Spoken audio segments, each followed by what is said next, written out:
Okay, and we will wait for people to start joining us here. Okay. Yeah, I've been to Thunder Bay, and I remember, along the lake when I was, driving along the northern lakes and seeing, the prevailing winds bringing in these clouds of mosquitoes. Like, you wouldn't want to go swim in that. No, it's a pretty you're in the north when you're up there. Yeah, it gets some very bizarre birds up there though. I think it was either there or North Bay. They had a crested caracara come in. Oh wow, really? Yeah, a while ago, and I just actually come back from Central America, so I'd seen them all over the place, and but all my friends are piling into cars to drive them there. I'm sure it was Thunder Bay. You have to is it a Thunder Bay or North Bay? I think one of those places, a good few hours drive, a lot of hours drive north of Toronto. Yeah, but That's quite a find. yeah, it really was, and it was we we're just puttering along the lakeshore for a while, and yeah, I think there was a guy who was doing a big year, an Ontario big year, and was pretty pleased to be able to add that to his list for the year. Yeah, it's pretty neat. Yeah. Yep. I'm going to say hello to the people who have joined us so far. Welcome. Give us about 3 or 4 more minutes, and we will be starting our conversation. Thanks for being with us.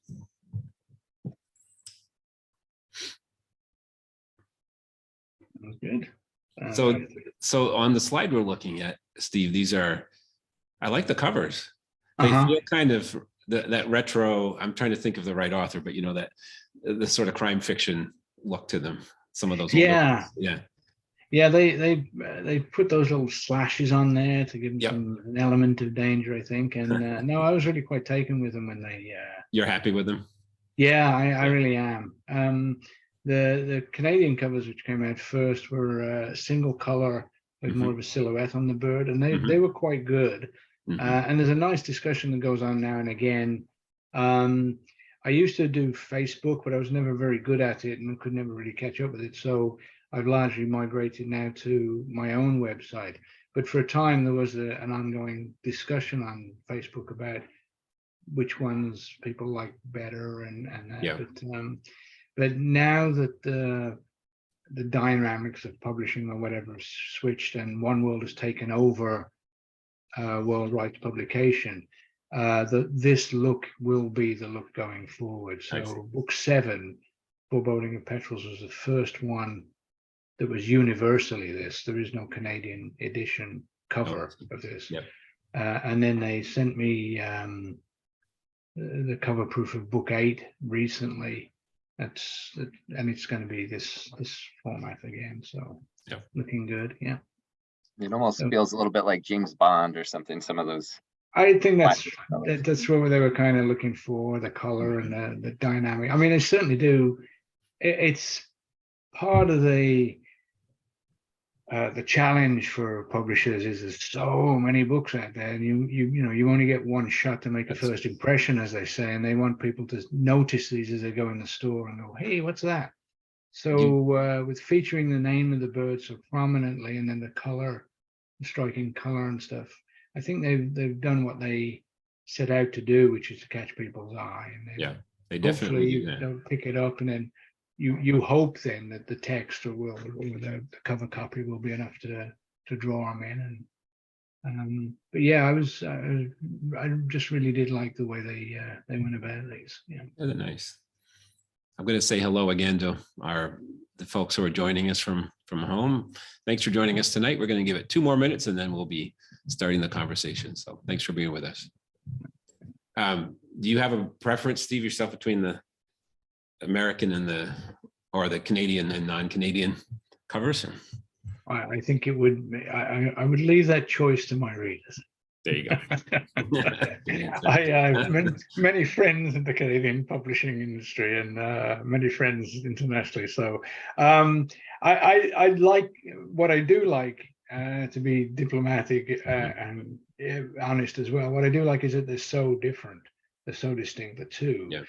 So, I really do like both sets of covers, but how can I put it? I think it was going to be easier to run out of ideas for the Canadian one, with a solid color and Yeah. silhouette. There were only so many positions you could put silhouettes of birds on the cover. Mhm. So I think it would have been more limiting going ahead, going forward to run with the Canadian version.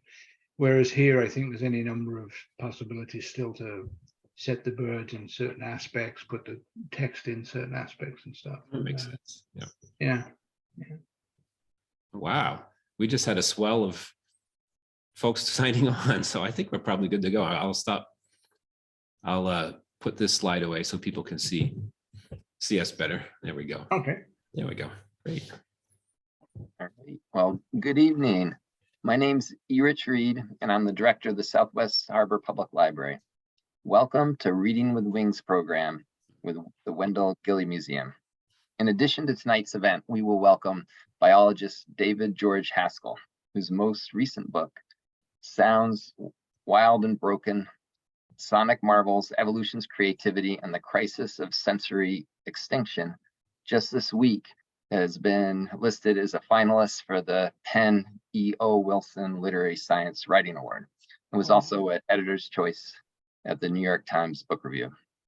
He will join us online on Tuesday, March 21st.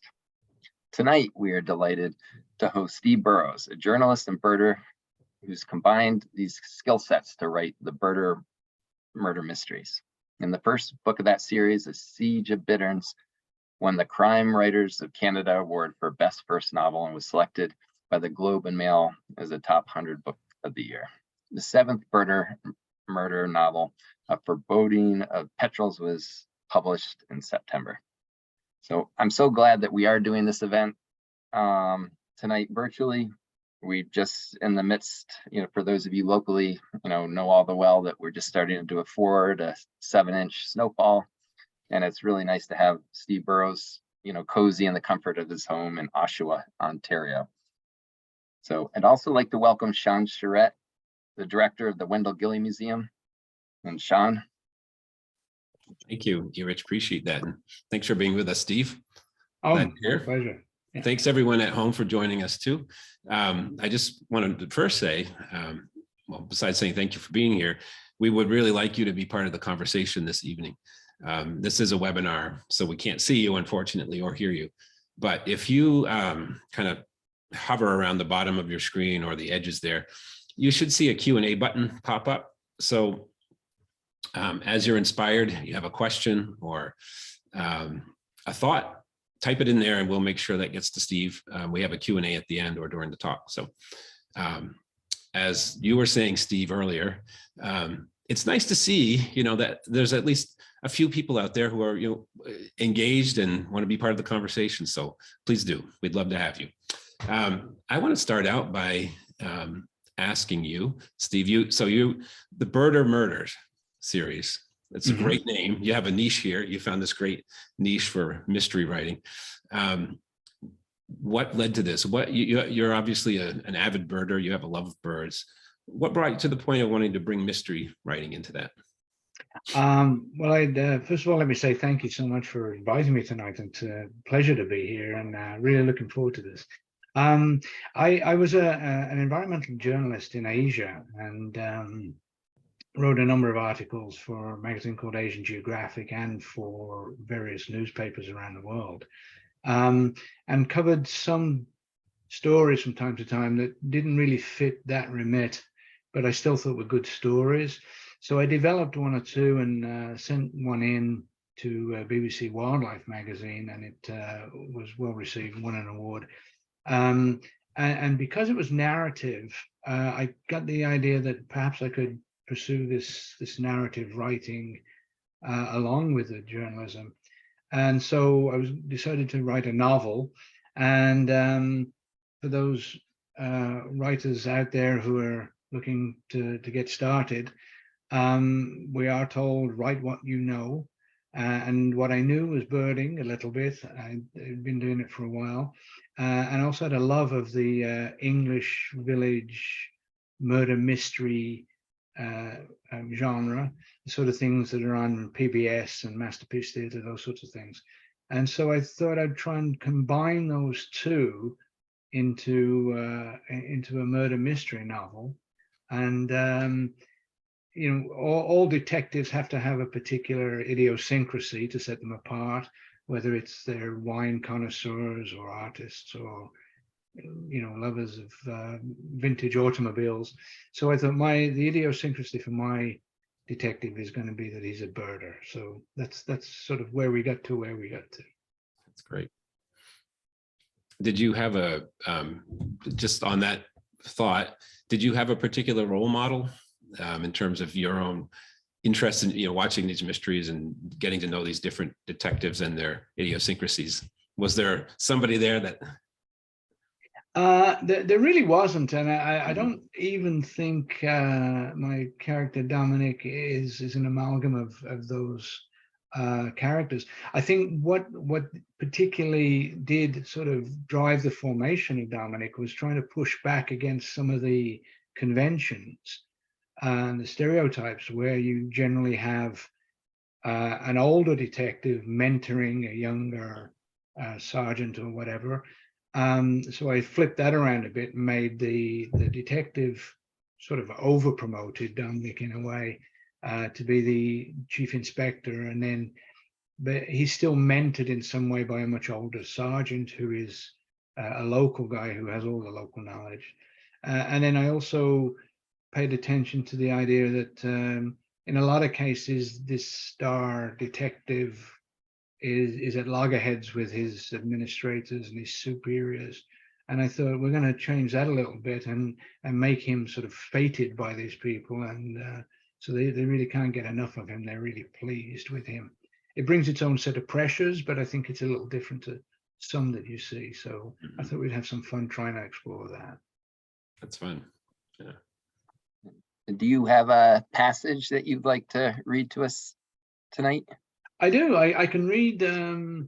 I generally do when I do presentations. I read the first chapter, an edited version of the first chapter. But doing that sort of online, I think, might not be as engaging as in person. So I'll read the first paragraph of the first chapter and the last paragraph of the first chapter, just to kind of whet the reader's appetite. Steve, we should set this up just so for people who aren't really familiar. You've got 7 books published in this series, yeah, okay. correct? Yep. Yeah. So there's 7 books in the series. They came out more or less one a year for a while, and then the pandemic kind of interrupted that a touch. But this is the 7th book, which came out in September. All of the books are, the titles are to do with the collective nouns for the families of birds. So the first one was a Siege of Bitterns. There was that one right there. Yeah. There's been a pitying of doves, a tiding of magpies. And the newest one is a foreboding of petrels. And it may be of interest to know that my friends who are birders said, foreboding, I didn't know that was a collective noun for petrels. And I said, well, it is now. It may not have been when I started writing the book, but it is now. That's so if you do see a group of petrels now, please do call them a foreboding, and we'll get this into the vocabulary. So this is a foreboding of petrels, and I'm going to read the first paragraph and then the last paragraph of the first chapter. So here we go. The murdered man lifted his eyes and gazed upwards. Overhead, a white bird drifted on invisible air currents, heading for the thin crescent of light on the horizon. He watched it fading into the twilight until it disappeared from view, leaving behind only a pale, empty sky. The man knew the white bird would be the last living thing he would ever see.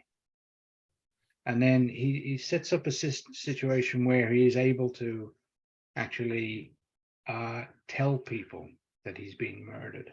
So the last paragraph of the first chapter is, the truth would be there still when his body was transported back to base, when in the warmth of the camp's infirmary, his thawing fingers were unfurled, and the sharp, clean-cut edges of the fuel line were exposed. It would be silent testimony to the deliberate act that had taken his life, but it would be enough. A message from beyond his frozen death, a clear and unequivocal statement to the world he had left behind. I was murdered. There we go. So that's hopefully giving you a little bit of an insight into how that chapter is going to go, and the book develops from there, shall we say. I'm about halfway through that book, and Okay. I find that opening just brilliant, because there's no way you can't continue reading with that first paragraph, the way that's brought in. It's great. Yeah. Oh, thank you. Yeah. Thank you. Yeah. That's some fun. It's so important to I think with a murder mystery, people are expecting something to be happening fairly soon. So you do want to set it up, but you want to sort of grab attention as quickly as possible. With the first book, A Siege of Bitterns, the body is not discovered until about the third page. And my dad is an avid reader. He's 94 now. It still enjoys reading, and my mom as well. And I said, so what do you think, Dad? And he said, well, it's okay. He said, but a little bit slow at the beginning, right? 3 pages in. So the second one, I'd moved the murder up in Pitying of Doves to be discovered pretty much in the 4th or 5th paragraph. And I said to my dad, so what do you think? And he said, oh, okay. He said, but those first paragraphs a little bit slow, So I began the third book, A Cast of Falcons. I began it with a person falling to their death. Like you couldn't introduce a death any earlier than that. That seemed to satisfy him. So we're all good on that score. Yeah. For those in the audience that do enjoy writing of the natural world, the beginning of the Bittern is about the wild North Pole coastline. It really draws you in, and you really get the feel for the marsh. How did you choose that location in particular? Well, I wanted because I'm writing in Canada, and I originally I didn't have a publisher or an agent or anything. I just wrote the book. And I thought, if I'm going to try and place it in Canada, there's probably going to need to be a really strong Canadian element to it. So I made the detective Canadian, but because he's a Commonwealth citizen, he's allowed to be a member of the British Police Service. So I thought, I do want to place this novel in an English village. That's the setting I had for it. And with it needing a birding element, I looked around a number of places in Britain, and Norfolk is the absolute hotspot for birding in Britain, that East Coast. And so we went over there, my wife and I, and looked around, and I kind of did build in that case, an amalgam of a number of little villages out there on that coast, and had them built into a village called Salt Marsh. Actually, that brings up a question I had. How do you, when you've got all these different locations in your books, the paragraph you read is in Antarctica, I believe. Yes. Petrels. So what's your research like? How do you kind of inform your writing when you're doing that?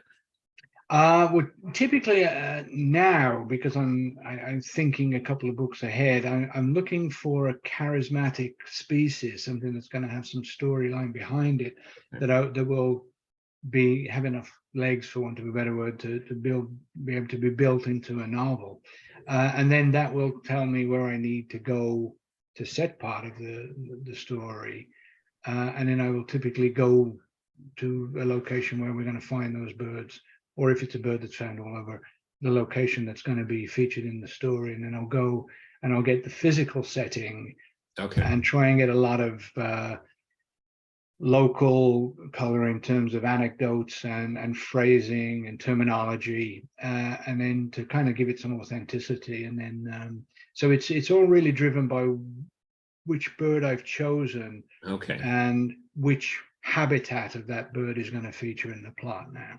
I see. And but you do you actually visit most of those locations so that you can really write about them? I do, yeah. I mean, the internet's such a wonderful tool. You can probably Google Earth a lot of these places right down to, you know, street view scene. But I still do think there's a lot to be said for just Yeah. going to a restaurant or a pub in these places and just listening, not even engaging the locals always, but just listening. What's important? How do they phrase things? What Yeah. seems to be a commonality there? And if you can just pick up a couple of those little nuggets and just weave them in, I think anybody who's not been there will read it and think, oh, that's, you know, hopefully feel that's interesting about that area. And anybody who is familiar with the area will go, you know what, I remember that when I was there. I remember him talking about that. So that's kind of what I'm looking for with that. Yeah. It was some of your research, was that slowed down by the last couple of years, or were you able to sort of continue? Yeah, it really was. I like the research to be as topical as it can be. So I don't want to go necessarily a couple of years early in case something significant's changed. So I like to go sort of within the time frame of the novel writing, probably the 8-month block where I'm planning and, you know, doing the writing. And what happened was the publishing industry just kind of dried up. People weren't able to get out and promote books or sell them or even deliver them or go to bookstores or anything else. So, excuse me, so established authors' works would be sold online, but new works that were coming out, it was a real dearth of opportunities to promote. So a lot of publishers drew back and said, let's wait and we'll do it next year. So with my books, they'd be coming out once a year.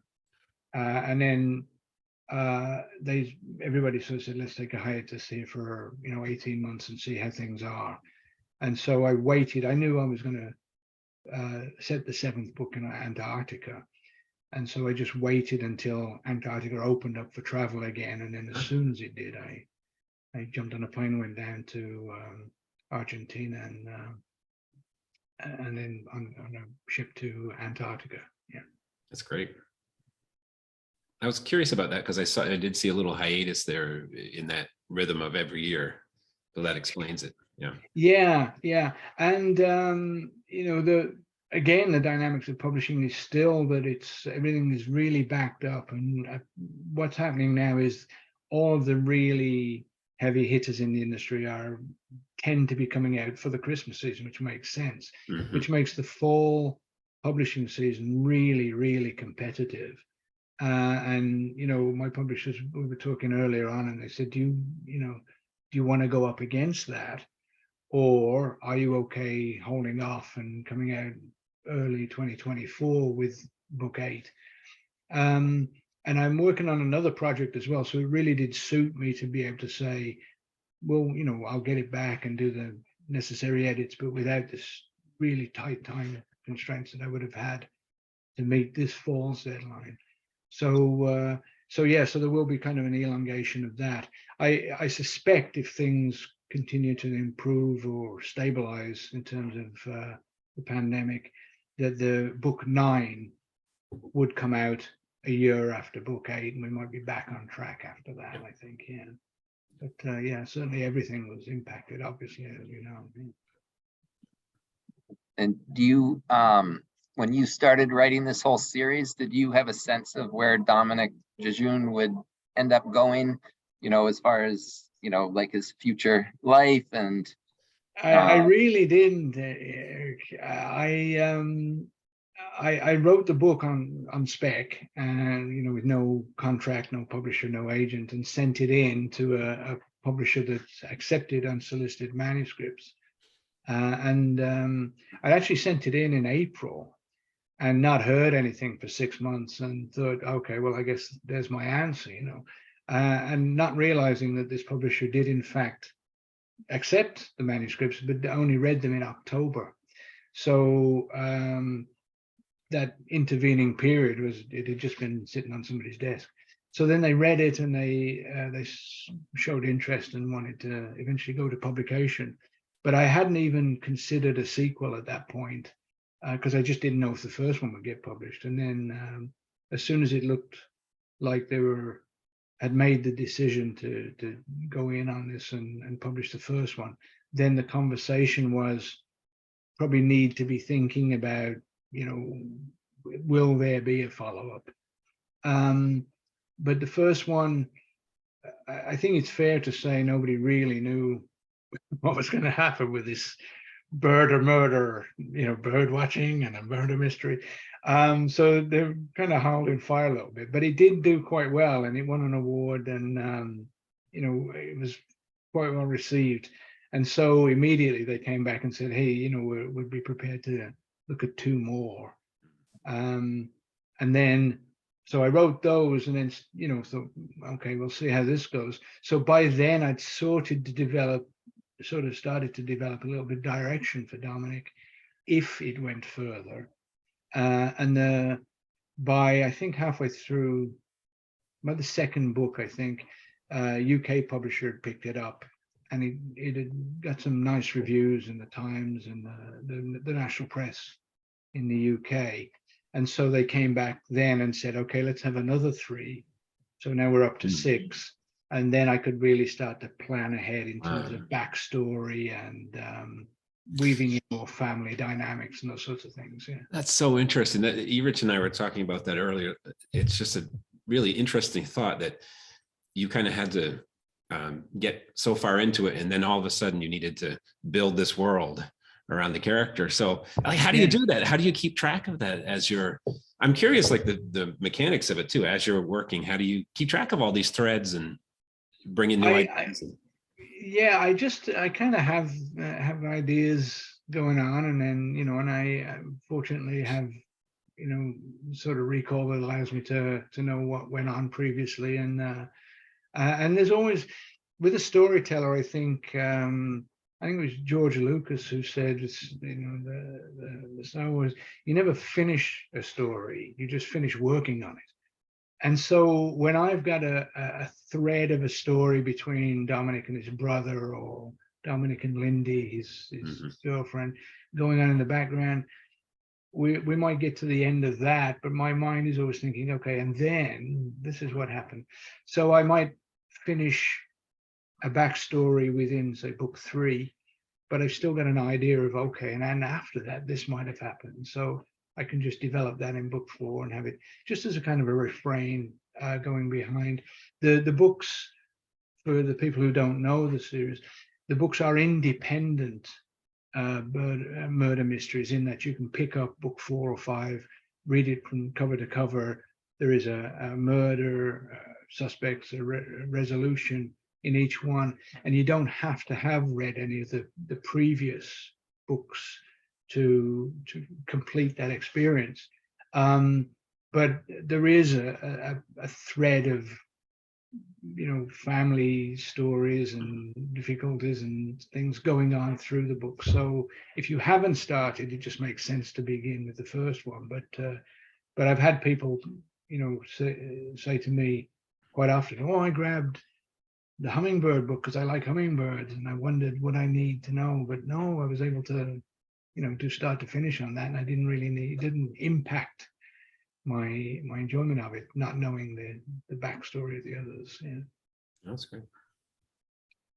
Yeah, that seems like, just a lot to keep track of, and then particularly if you're trying to balance both presenting something self-contained for each reader, but also finding that balance seems tricky. But early on, it was one of the things I did struggle with in the second book, how much to retell the first story. Excuse me. And I talked to the editor and she said, you know what, just make references. Ideally, what you want to do is make enough of a veiled reference to pique an interest for them to go back to that. Good point. But you can't, there's just not enough room in a murder mystery to recount a previous storyline before you get to this. Yep. There's a lot going on in these books, and they could be 150,000 words if they'd let me, but they've got this limit, so Yeah. always have to take out a couple of storylines. Yeah. At what age did you start to take, higher interest in birding and like, how did you, begin? I probably began birding when I was about 12, I would think, 10, 11, yeah, probably about 12 in the UK. And I birded there until I left the UK, which is about 16. And when I came to Canada, I always had an interest in what's flying over, what's singing, what's in that hedgerow. But I wouldn't have called myself a birder in that I would go out birding. And it didn't really come back until probably, I guess, in my 30s, my mid 30s. I always liked being in the outdoors. And as I say, I was always interested in knowing what that bird was if it was in my vicinity. But then I started to, do more outdoor walking and going around and thought, I used to be a birder. I used to. So I got a set of bins and a book and picked it up again. And then from then I was a fairly keen birder. And when I took a job in Hong Kong, I thought, like I think a lot of people in North America and Europe, Hong Kong is just this dense urban concrete jungle. So I thought, yeah, my birding days are probably over for a bit. But when I got there, I found that there's these huge areas of protected lands that protect the reservoirs there, the drinking water. And so they're called country parks, and they're absolutely pristine. And since Hong Kong is on the East Asian Flyway, although it's a tiny, tiny little place, it's got something like 559 species of birds recorded there. So I was able to get out into these country parks and actually do more birding there than I'd ever done in Canada at the time, which was great. And then I just carried that on when I returned to North America. Fantastic. Go ahead, Rich, sorry. Yeah, what's your sort of take on the popular culture take on birders? How would you characterize that? Yeah, I think birding has not done well in the media. I think it's much misunderstood with people who are not birders, and this idea that they're sort of these misanthropic loners who don't fit well, don't perhaps are not good in relationships or don't fit well in society. And that was really one of the drivers for writing the book, was to set up a character who was well respected. He's a chief inspector. He's, as I say, very well regarded by his supervisors and indeed the general public who know about him from this celebrated case that he'd solved. And somebody who is, is in a stable relationship and is charismatic and interesting, a little bit withdrawn, but certainly a well-balanced individual, I think, who just happens to be a birder.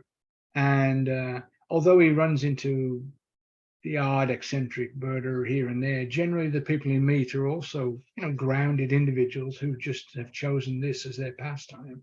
And that's largely my experience. There are some, it has to be said, very strange people out there in the birding world, but there are equally and even more strange people out there who are not birders. Sure. So the birding community has largely been really supportive of the series because of that, because they've said to me, oh, it's lovely to read a book about birding that's not, either ill-informed or dismissive or just going for the comedy element.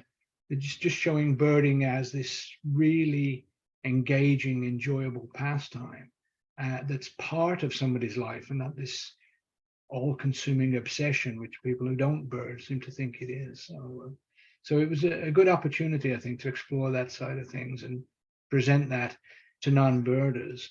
And by setting it up, that Dominic's girlfriend, partner, girl, young lady to whom he's not married, Lindy, is an avid non-birder, you might say. She represents all of those comments that birders will hear. Really, you're going out in the rain to see this bird because it has a yellow eye ring? What's that all about? So Linda's the one who gives the voice to the non-birding population. So we have some fun with that dynamic in the books themselves. Yeah. That's really fun to get that, just get that message or convey that, communicate that through the characters. Are there other kind of messages that you try to get through the writing, your writing, environmental or other? Yeah, they do all feature. I think from my days as an environmental journalist, it's just such a great opportunity to get a message out there. And if you can do it with entertainment, or in a fictional setting, people may not realize that they're being preached at. So it's so I do always try and look at that. But what I do try and do is to present a balanced argument. I'm obviously on the side of conservation and environmental protection and climate change. But I try not to make it a case of good guys and bad guys. I try to give it a little more nuance, because I think people are more likely to accept a position like that than have these absolute black and whites. There are certainly unsavory characters in the books. That's not necessarily anything to do with their position on the environmental issues. It's the fact that they solve their problems by killing people. So, but yeah, it really is. I like to look at it as a really good opportunity to explore a different aspect of environmental challenge, be it climate control or invasive species or any number of other things within the pages of the particular story that I'm telling. Yeah.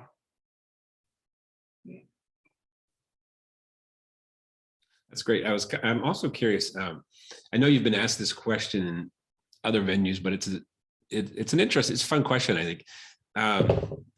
The marrying of the birding and detective, those kind of ideas that go with the stereotypes, I guess is what I'm trying to say. Do you see a good match there between detectives and birders? Or? I really do, yeah. I think what one of the things that's really important in both is the obviously the first of all, just the observation, the watching of the situation. So not necessarily diving right into find the bird or diving right into solve the crime, but just this observational quality that that both birders have and detectives have. And then of course the attention to detail is something that's going to be common to both, picking up on for identification purposes the particular plumage or behavior characteristics or whatever, and with a detective, obviously the clues that others may have missed or interpreting the clues that are there. So, putting together this picture from disparate parts, because as we know as birders, it's great to get a full-on eye-bursting view of a bird, but right. Oftentimes it's just a flash of a feather or a wing going through some underbrush, and you might just have enough to put together what that bird was, but you've got to kind of let's see, it's in this habitat, it's this time of year, it's this kind of behavior. And the Sherlock Holmes quote that once you have eliminated the impossible, whatever remains, however improbable, must be the truth. I think that applies in birding as well. You can sometimes go through and think, well, it can't be that, and it can't be that. And, this kind of, that eliminates that. So, it's crazy that this bird's here at this time of year, but it couldn't be anything else. So I think there's an element of putting together the disparate bits of information that both detectives and birders gather into coming up with a solution. Yeah.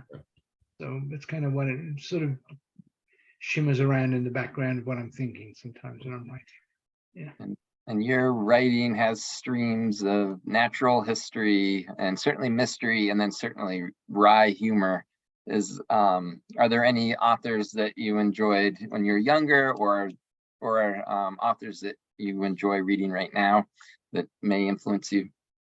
I don't know that their influence would be apparent in the books, but John le Carre was somebody whose work I greatly enjoyed because of his the elegance of his prose. I think his ability to his phrasing in just in a sentence or even a couple of words sometimes would really vividly bring something to life for me. So and he was important too, because I think he was the first author that I read, and I thought, this is literature. It's not, escapist fiction, if you will. I view it as literature, but you can still tell a spy story with great writing. And so I thought, if when I get to writing the murder mysteries, they don't just have to be quick reads with sketch characters. There can be some depth and some complexity. That's okay. He kind of gave me permission to indulge my vocabulary a little bit. As I like Alexander McCall Smith's series, the Number One Ladies Detective Agency, and I like that particularly for its gentleness and its the gentle humor in it. Usually observational humor more than these zingy one-liners. And so probably those are a couple of authors. Over the years, I've you can probably see behind me, I got books, rows and rows of books of people whose work I've enjoyed, but those are ones that I would have particularly gone back to for that balance of storytelling, the craft of storytelling, and also having a lightness to it. I think I have to keep in mind that these are murder mysteries. They're meant to entertain first, so they shouldn't take themselves too seriously. But that doesn't mean they can't have some quality to them and some craft. And I would like to think that that's what I'm aiming for anyway. And then the characters have some definition, some depth to them. The plots are plausible, at least. I mean, there's probably a few more murders in this one village than you would hope for in the village you lived in. But there are, there is a plausibility to the storylines that I like to keep. I think it's fair to say you're not going to get any mad people in the attic or evil twins showing up in any of the murders. So I like to keep that sort of a balance. But yeah, those would probably be the authors I think that I would cite as influences. Yeah. Well, since we're talking about favorites, you mentioned earlier that you're a fan of some of the mystery series that are particularly British ones, but some of those murder series that are out there, and obviously you like the literature too. So favorite detective? Do you have a favorite series or detective that you?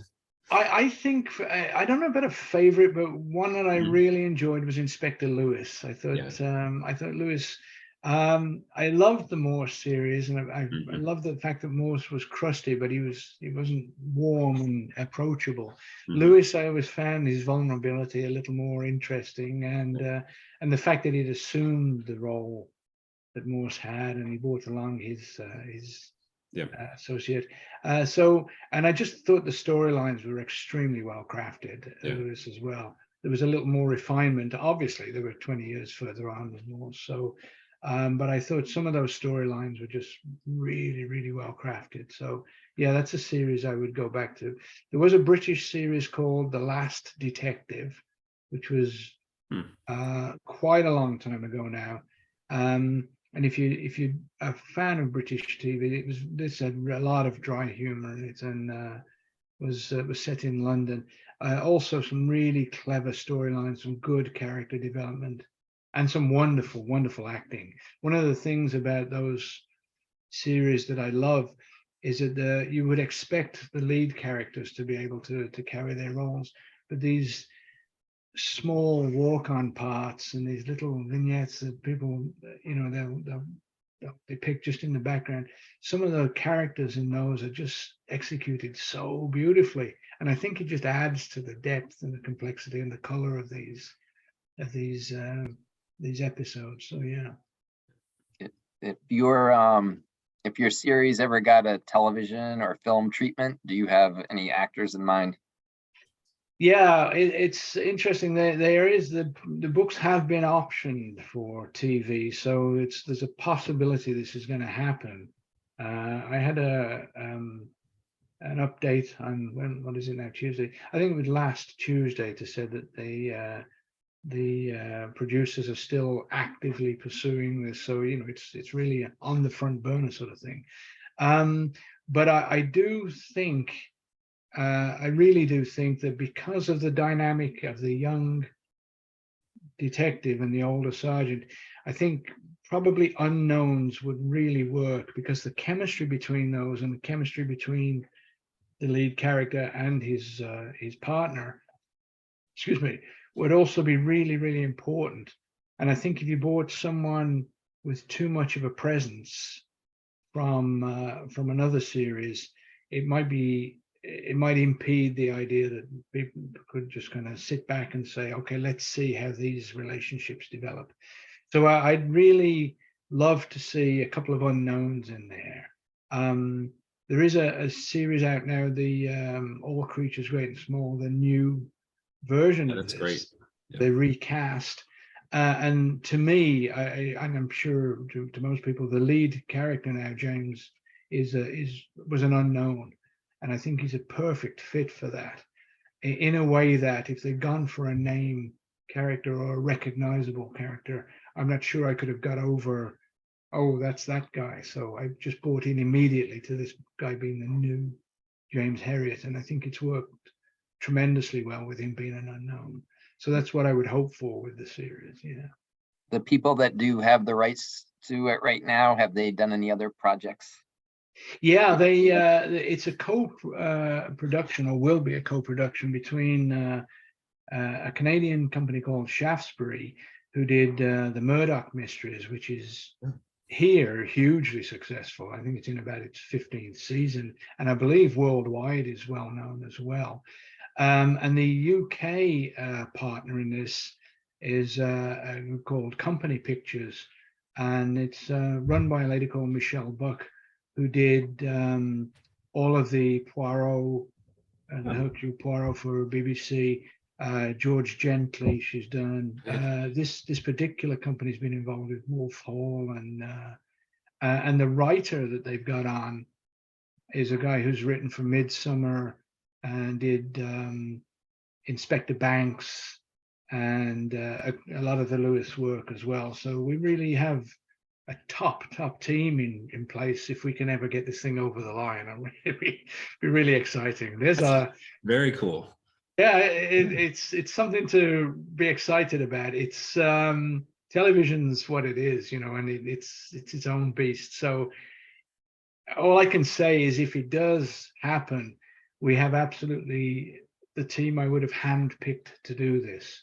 And as I say, as of last week, they still said it was actively That's great. being pursued, which is great. There's a lot of moving parts that I don't understand, but it's been ongoing for a while now. But I'd still be interested to see how it plays out in the end. Yeah, That's really interesting. What's the process like? I mean, are you you must have some creative input into I think I will. Yeah. I think when it let's say when it becomes a reality, I think the idea will be to send it to me, probably for accuracy in the birding details. The bird, UK birds, there's lots of people there who could do that, but the birding aspects, as I want them to be represented, I think they would be happy to have some input. They've sent me a couple of scripts that were in development, and they were absolutely great. I really loved them, and I input a couple of little parts in there. There was just one little part where they'd had a character who was asking, a non-birder, who was asking, what is that? And then someone said, oh, it's a mallard. And I said, I think everybody's going to know a mallard, but maybe if it was a teal, which is and so they said, yeah, okay. So those sorts of things, but I do, have to say that it's going to be, they could proceed entirely without me. You know, the way the contract is set up is that they, you know, they're in a position to help, to ask me, and I'd obviously want to help as much as I can. But if they chose to go, you know, and make it a sort of I don't know, an ABBA musical, I'd probably not be able to stand in their way if they chose to go that way. But I'm very, very confident that they do it sensitively and do it well, and so I'm really hopeful that that something comes of it. Yeah, Us too. yeah, I mean, look forward to that. Yeah, be great. But how long has that conversation been going now? Because you hear stories of these things going for years. Yeah, I have to say, in all honesty, with the way Shaftesbury works and the meetings I had, it could have been on screens a year ago, but the pandemic just came right around the time we were just getting rolling on that, and until TV production worked out how to deal with that, with having COVID advisors on set and shooting things with people, you know, separately and then splicing it to look like they were having conversations. Until they'd worked all that out, there was a real lull in production. And I think that's really what's interrupted this. I think it was, you know, a juggernaut at first with the people coming on and getting all the right people, getting everybody involved. And I think that really did put the brakes on and kind of disrupt the process. So they're now rebuilding that and getting the partners back and everything else. So I think that's where we are. But as I say, they do keep, you know, every update is that it's great. We're still actively engaged. We're still committed to this. So that's basically all I could hope to hear. And so that's where I am with it right now. Yeah. Can't wait. Yeah, me too. I'm looking forward to it. So we'll see if we can find a guest spot for yourself and for Eric. some guest bird or something on it. Yeah, that'd be fun. Yeah. It sounds like you've been incredibly, I'm not going to say lucky, but because obviously you know what you're doing, but to have your book picked up so quickly and to have so much momentum with the TV production too. I mean, you hear stories about these things being optioned and then it takes decades sometimes for them to come to fruition. So yeah. I really do feel that I am fortunate. I mean, without being immodest, I think there has to be a level of quality in the work. But there are thousands of authors out there who've achieved that level of quality and way beyond anything I've done, who don't get these opportunities. So I really am aware that it's so much about fortune. And Anne Cleves, who wrote the Shetland series and the Vera series, which is now on TV, tells a story that the Vera series just wasn't, the book just wasn't doing all that well at all. And, you know, what, I mean, it was published and selling, but it was by no means a bestseller. And it had been remaindered in the UK and put on a pile of, you know, books to you know, be sold off. And a lady picked it up to take it on vacation with her, this Vera book, and read it on vacation, and happened to be a TV producer who was looking for a character to start this new series, and Vera took off from there. So she talks about serendipity, and it certainly is the case of, you know, being in the right place in the right time. And you know, as I say, I do honestly think that not anybody could get published and get this, you know, but there are certainly lots and lots and lots of good candidates out there. And I've just been exceptionally fortunate for the books to be in the right place at the right time. So, and I'm, you know, remain very grateful for that, and still at times look at my wife and go, really? This is me, this is happening to us, you know. So and I kind of like having that sort of response, because it kind of reminds me that, you know, you keep it going as long as you can, you know. That's great. Should we open it up to some questions from the audience? Sure. Yep. We've got a couple here. Well, these are comments actually. Carl Little, who's a friend of ours here who lives on Mount Desert Island, is just noting here that another name for a grouping of petrels is a gallon of petrels, which is great. Yeah, a gallon. Yeah, And he has a link here. Yeah, have you heard that before? Yeah, I put it in the book. As part of the of humor, because of course Dominic not being from Britain, they don't talk about gallons. And so, right. And they don't talk about petrol either. They talk about gasoline, right? So we did, I think it's Lindy that actually comes up with the name of Foreboding, and it's based on that. But yeah, I do get some lovely, lovely suggestions for things that'll never go as a title. But one was a guy, I was down, where was I? I was in Massachusetts somewhere. And he came up and he said, "Have you ever thought of an outfield of flycatchers?" And I said, "Oh, I do so wish I could use that That's one." great. But You can. yeah, true.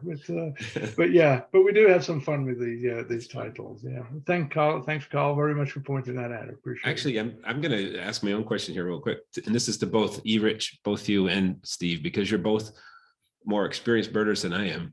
Where did this convention come from? These names, do you know?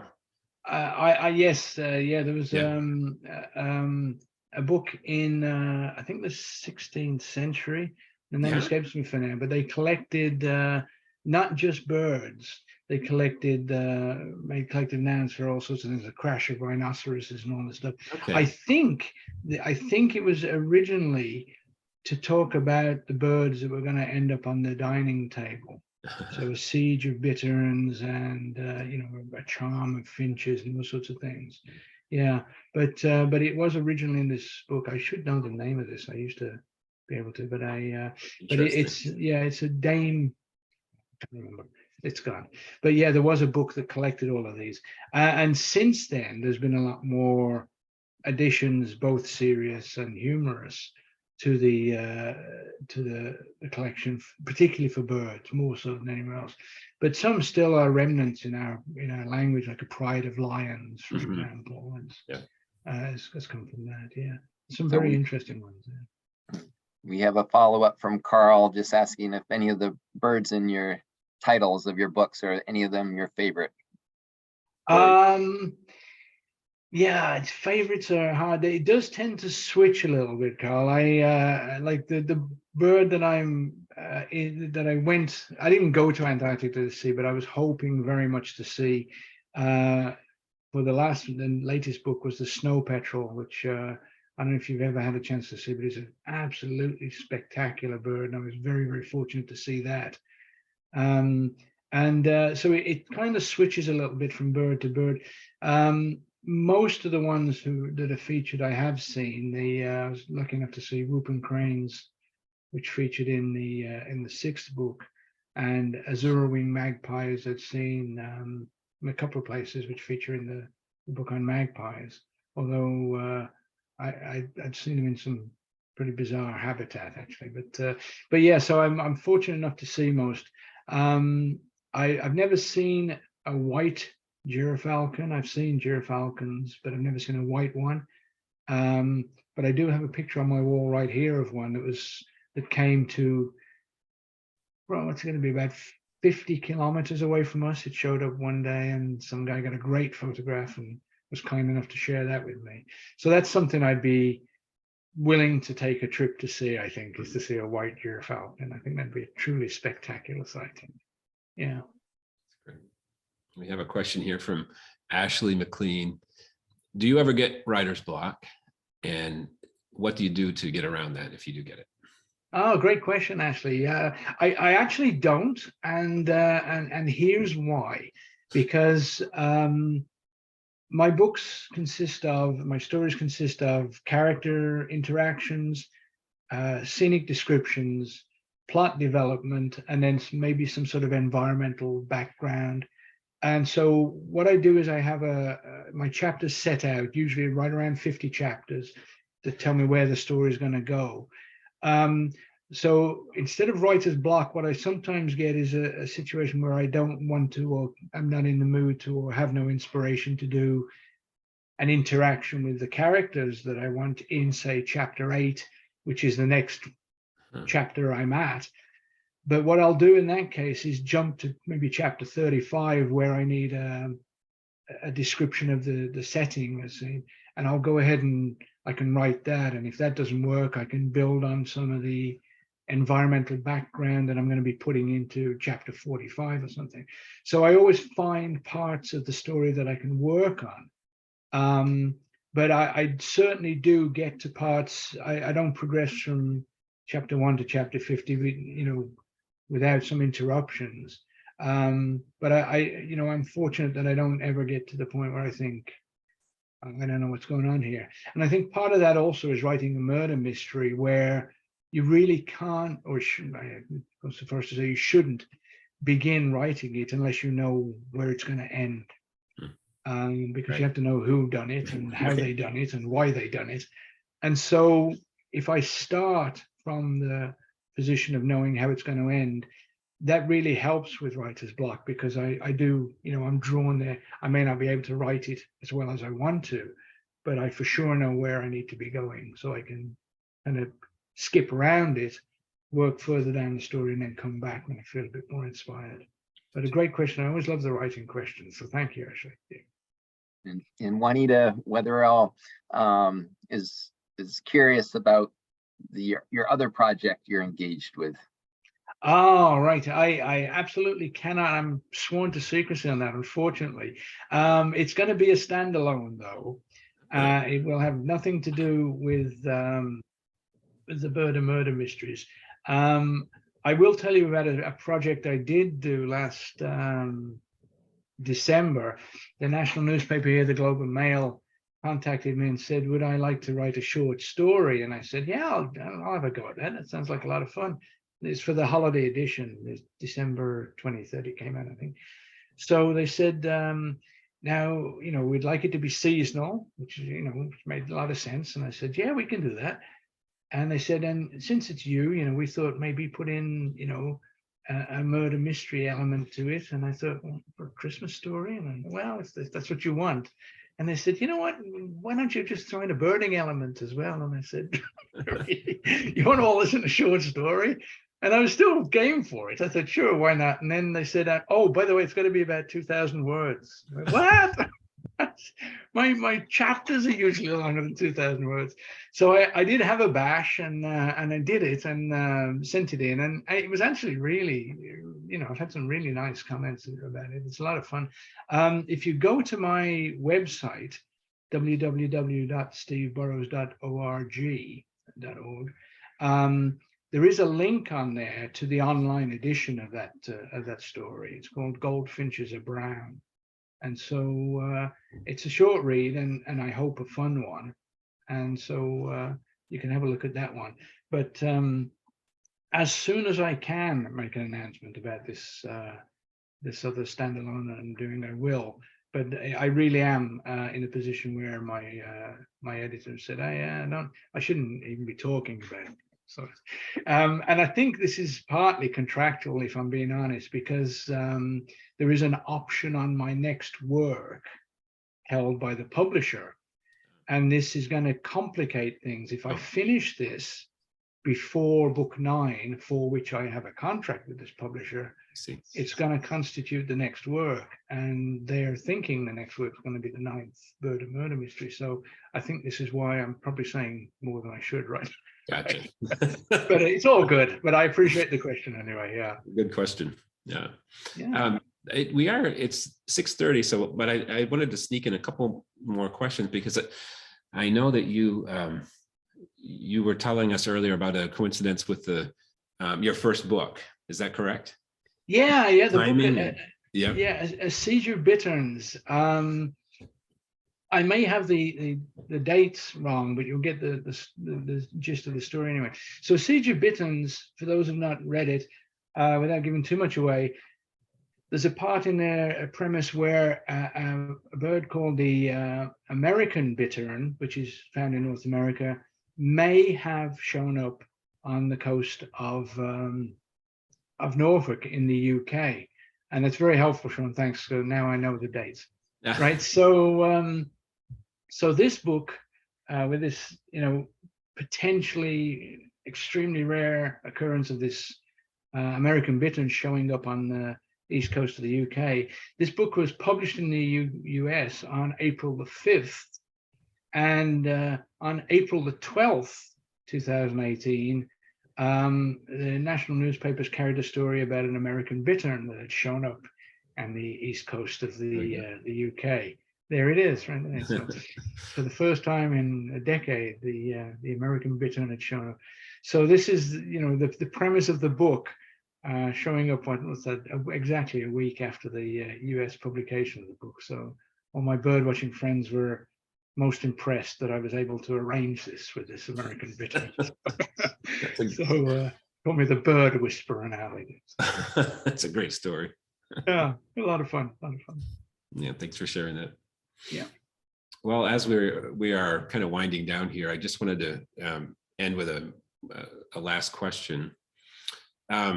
Just wondering if you have any words of advice here for aspiring authors or birders, either one. Yeah, birders, I think, is just my advice for birders. It's hard to do, especially for novice birders, is try not to go out looking for something. Try to go out birding, because if you tend to go out and think, okay, today is the day I'd really love to see an eastern bluebird, and you don't see one, the day can be considered less successful, But whereas if you just go out for a walk and you see 25 species and an eastern bluebird isn't one of them, you've had a different experience. So as as I said, with new birders, you really want to see these spectacular birds. So I know how difficult that is, but that would be my advice. Go out, if you go out birding, go out to enjoy the experience of birding, and just be ready to embrace what you do see, and don't concentrate so much on what may have eluded you for that day, because they'll be around another time. Great advice. And for writers, I would say write as if you have a contract. Right, so don't think I'll do this and then I'll get it better later. That's not what I mean, but I'll brush that up later. Write as if somebody had said to you, send this in to us and we'll consider this for publication. So do the very, very best you can, and particularly pay attention to what the publisher asks for. They get overwhelmed with works being sent into them, especially unsolicited manuscripts, if they accept them. And the editors have told me that what they are absolutely looking to do, sadly, is to cull that pile. If they've got 50, they can't possibly look at all of them. So they're going to try and get to a manageable number. And one of the ways they can cull is if they've asked for 5 chapters and you've sent them 30, you haven't read what they wanted. And, so look at what they want and send them in your absolute best stuff. And be aware that it doesn't have to be 5 consecutive chapters. You want to showcase your absolute best work. Maybe if one's good about character development, one's good dialogue, one's good, description of scenery, it's okay to put those in, and with a little note that you asked for 5 chapters and here's 5. They're not in consecutive order, but you probably are going to get one shot with one editor, and so you got to engage them and show them I can do this. And then a second piece of advice, which I've just given to a friend of mine, is have that thing ready. Because if they come back and say, we love this, what can we see the rest of it? And you say, yeah, just give me 9 months and I'll get back to you. The moment may be gone. So once you've sent it in, make sure that you're working towards getting a finished manuscript ready to submit when they ask. When they ask, rather than if they ask. Okay.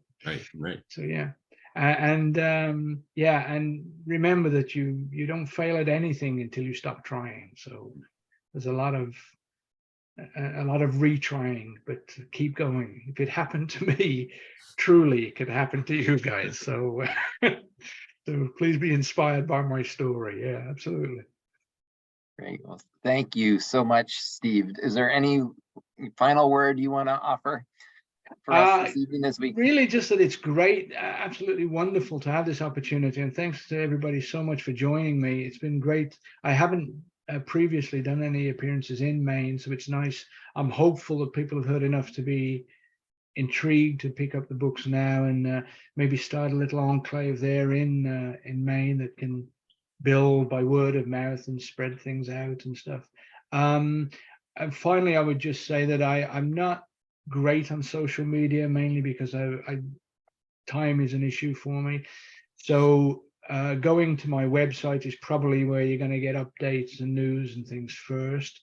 So please do, if you feel interested, go there and see what's on there. All of the information about all of the books is on there, and the audio books and everything else. It's all on that www.steveburrows.org. But other than that, no, just to thank you both for inviting me, and Melinda, who put it all together. I've had a lot of fun, and I really hope that that you found it worthwhile dropping in and having a listen tonight. So. Well, thank you so much. And yeah, and definitely a second thanks for Mel for the remarkable work she did to put this together. It's a pleasure. So anyway, and you too, so Rich. Thank you. And, thank you, Sean, and thank you for making this such a cozy night. I've had to mute my speaker because the scraping of the plow has been out there. So everybody, please stay warm and stay safe, and definitely consider, our next event, which, this definitely could be worth your attention. Oh, so, it sounds like a lot of fun. Yeah, absolutely. Yeah. All right, well, thanks so much, gentlemen, and really appreciate you talking to us. We hope to see you down here too, Steve, at some point soon. So. I will try and bring my grandson down for that road trip as soon as I can. I'll let you know I'm coming. Sure. Okay, thanks a lot. Thanks, everybody. Good night now. Good night. Good night.